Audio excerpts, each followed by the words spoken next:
一开始，这四根是那个车辆中的横杆，这6根是那个桌架的横杆，这个是加个脚，这个是4个脚套，这是桌架，这个是桌板。然后首先我们组装的时候，我们先把车子这样铺开，然后先把布套装起来。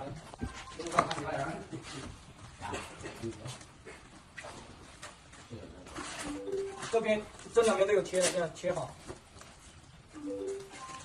然后这里有个挂着车子的两边这样，然后这里这样贴好，这边也是一样的。然后侧边这边记住挂的时候不要把这个弄到里面，就直接这样就可以了。这样挂住一下，然后我们先把桌架打开，这四边加个脚先这样慢慢这样铁丝先放进去，然后压一下，这边也是一样的，铁丝放进去压一下，这边也是一样的，然后4个脚套这样，每个放在加钢板上。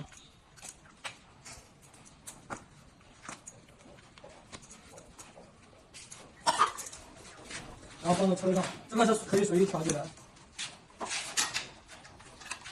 这个是一边缩着的，一边不是平头的，这样组装成一根。这边也是一样的。这个一定要上中间这个孔，这里面2个孔像里面这边也是一样的。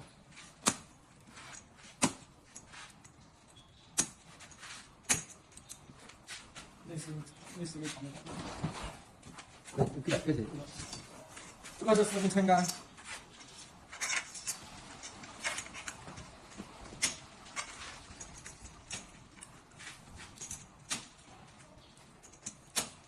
那个，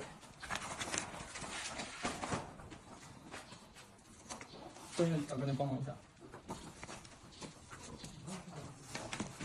这样卡住就可以了，卡住就可以了。这边也是一样的，然后再把桌板铺上去。这桌板2侧都是有卡扣的，这边也是一样的，卡扣卡在管子上面。